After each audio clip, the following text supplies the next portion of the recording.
Masters of Sex, Bob. We have a brand new pilot to watch. And it's always hard to judge what a season's going to be like based on the pilot, but so far I was impressed. What's your initial reaction to Masters of Sex after one episode here?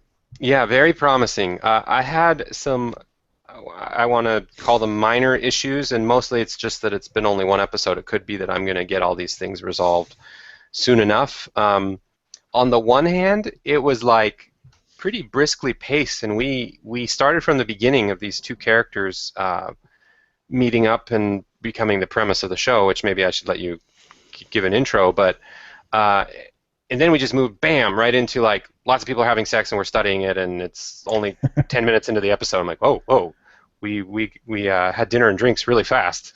Um, and so that was a little jarring because maybe I'm just getting off of Breaking Bad, where this would have been 2 seasons worth, this one episode um, in Breaking Bad. But then there were some other things that weren't developed enough that I almost wanted more of, even though I'm complaining right now of it being almost too fast. Like for instance, I wanted to see instead of them just talking about the science, I wanted to hear and see the science instead of like, we're Hmm. doing all this because of science. Let me reiterate that. It's good because of science. And it's like, yeah, you just say it louder. It doesn't help me. What are you solving? Tell me more. Well, let me see if this helps satisfy you a little bit. It may or may not. So keep in mind, this is like the first study of this kind, and we've had 60 years since then. Yeah. But they were talking about like the stages, and it was so cool. We got the stages from excitement to plateau to orgasm to refractory period. Like, whoa! But that was the Oh. state-of-the-art science in 1953 or 56, where 1956. I Yeah. don't know. Um, I don't know if that helps at all. That was the science, the state-of-the-art at that point. Does that do it for Oh. you at all? Was it? I don't know.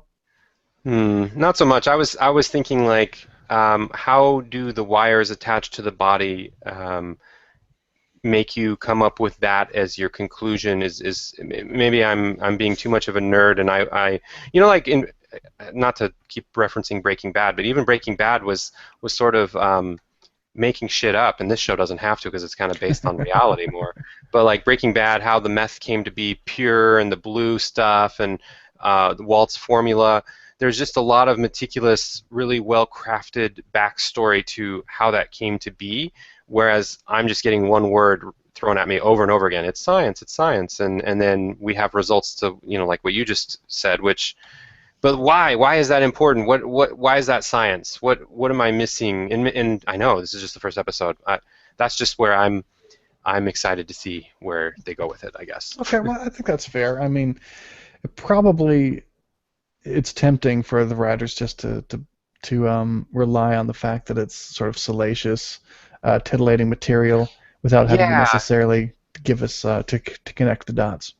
right. Yeah, and I remember one scene specifically when they're trying to convince is it the provost or the dean or what's the title? The main dude, Sully, um, I you have written down Sully, and he's the boss. I guess that's Sully all the I know. boss. Yeah, yeah, and Virginia's like, what does she say? We found out that women can have multiple orgasms, and it's just like, like blurts it out, and it's like, what okay, it's Why cool. is your Like, assistant talking to me still? yeah, exactly. And although that was sexist, and that's a portrayal of the time, I still would have said it differently. Like, what does that have to do with anything? Tell me more.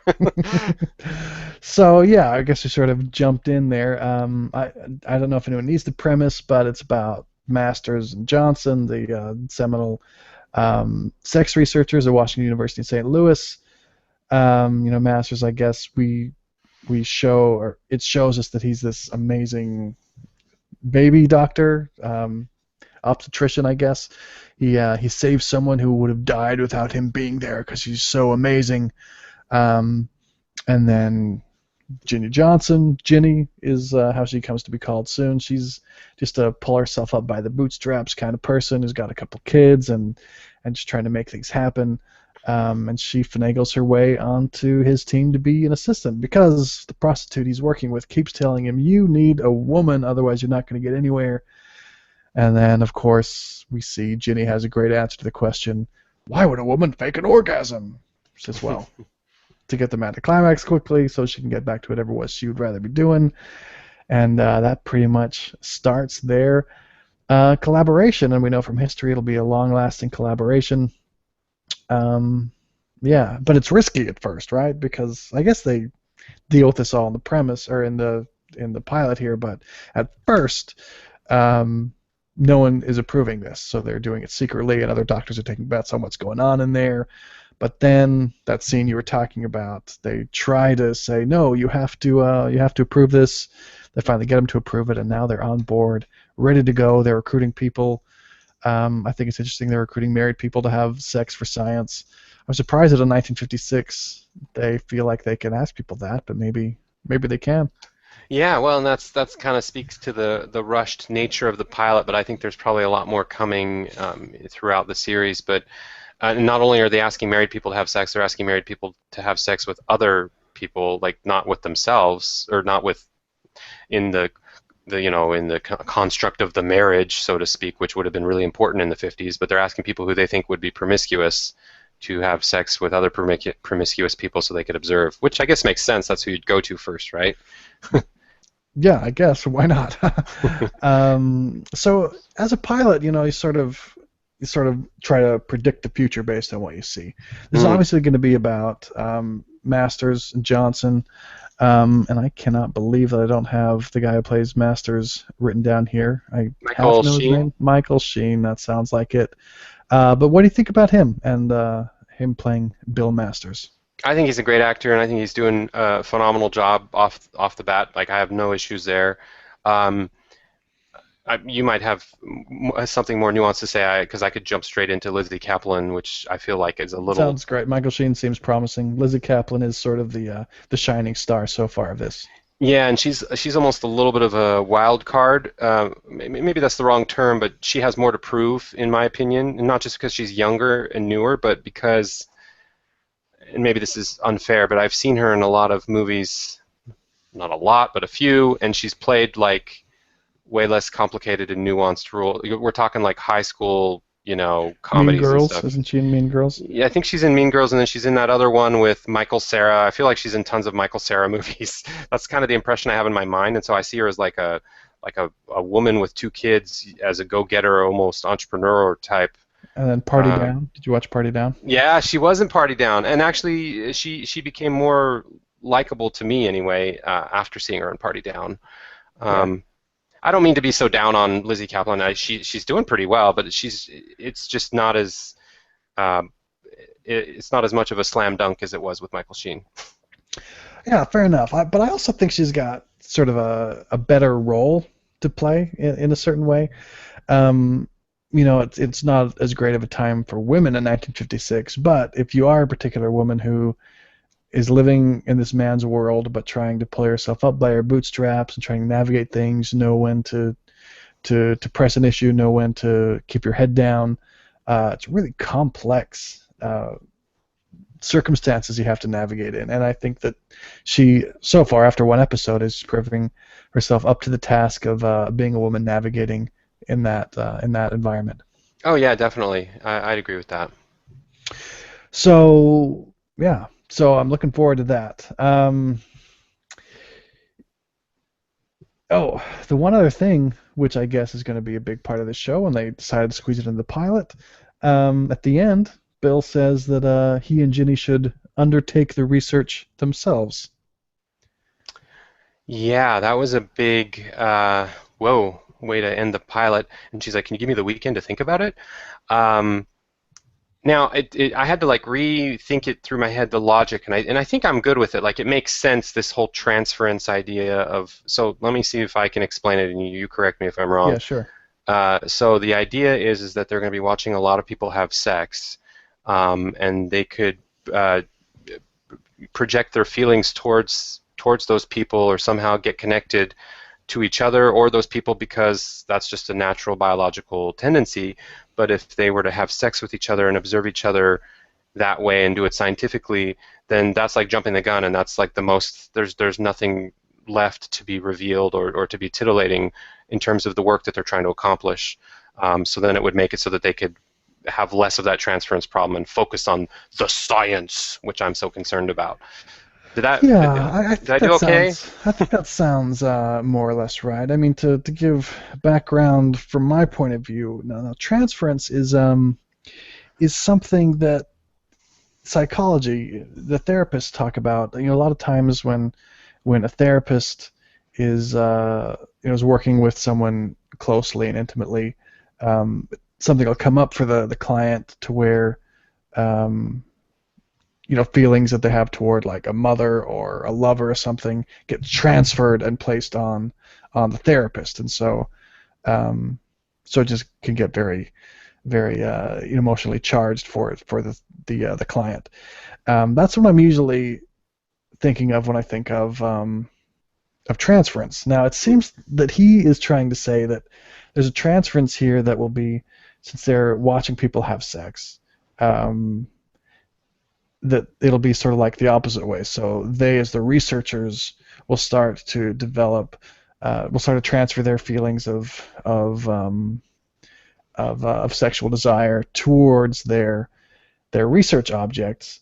And so if they just give that an outlet with each other, then that'll be a way of taking that out of the equation, and they can be more objective. Yeah, I I think yeah. I can't decide if that's a really smart thing to do, or if it's just his cure for blue balls, because I'm gonna get super turned on and I'm gonna need someone to bone, and as we've seen, I'm totally into my wife, so Yeah. um, maybe it's actually a little bit of both. Maybe it is smart, but also selfish too. Yeah, do we want to talk about that for a second? His relationship with his wife and the whole creepy 1950s, calling your husband daddy. Oh yeah, she does call him daddy, and yeah, we may as well bring that in before here. So there's also great irony, right, that he's this amazing fertility baby doctor, and his wife can't get pregnant. Right. But we learn, of course, by his assistant who checked his own file that his own sperm count is practically nothing. So it's him. But yeah, his heart doesn't seem in it, even though his wife puts out candles, makes souffle, calls him daddy, and she also says a little prayer before they try to conceive. It's kind Um, of creepy. And she like, if you look at her face, like they did it on purpose. She like looks like 20. I don't know. yeah, she does look young. She says maybe we could look into each other's eyes sometime. Um, anyway, and then it's interesting that she comes in to have this fertility treatment. It's like, oh, it can't be me. It has to be my assistant. She's like, wait, so I'm the one who has to follow the rules, and you're the one who gets to do what you want? Which I have a feeling that'll be some foreshadowing. Um, Right, and another thing the show just sort of skipped over is that both Virginia, Lizzie Kaplan's character, and Michael Sheen's character, Masters, they both don't have trouble or take a long time to decide that the sleeping around isn't a big deal to them, and maybe that's just who they are and their personality. And she wants the weekend to think about it, but we already have plenty of backstory that she's been married twice, she's sleeping with another guy, and I'm not that there's anything wrong with any of this, but in the 1950s, wow, you can't make this stuff up. It's so crazy. It's true, right? I guess they were in the right place at the right time, and they both felt the same way. But I didn't see that interplay for as fast-paced as it was. I didn't quite understand why they were so displaced from how people in the 1950s would normally act. yeah, I agree. It seemed really odd, almost to the point where it made me question, was the 1950s maybe not quite how I imagined? I mean, we look at Don, Roger, and Mad Men, and it's just basically, no one cares if men sleep around. I don't know if that's an accurate picture, but maybe it is. So maybe he thinks it's fine because his wife has to follow the rules and he doesn't. Um, or maybe it is really uh, really out of the blue. I don't know. I can't quite decide, and I hope that becomes a little bit clearer for Okay. those of us who weren't around in 1956. Yeah, tell us if you were. um, well, anything else you want to say about the pilot, Bob? It's a good show so far. Looking forward to it. I might have been critical here in some aspects, but really I'm just excited to see where it goes, and I'm hoping that a lot of these things develop further, and I'm excited. Yeah, I think it's really promising, especially because it's got the Showtime premium cable lets show plenty of sex, but at the same time, there's a lot more to it than just the sex. Like all these relationships that are developing, complex love triangles, things like that. And it's got a couple of great performances, and in particular, Lizzie Kaplan is showing real promise. And I'm excited to see where it goes. All the critics, by the way, say that it gets even better as it goes on, and it's the best show of the fall. So let's hope. All right, sounds exciting.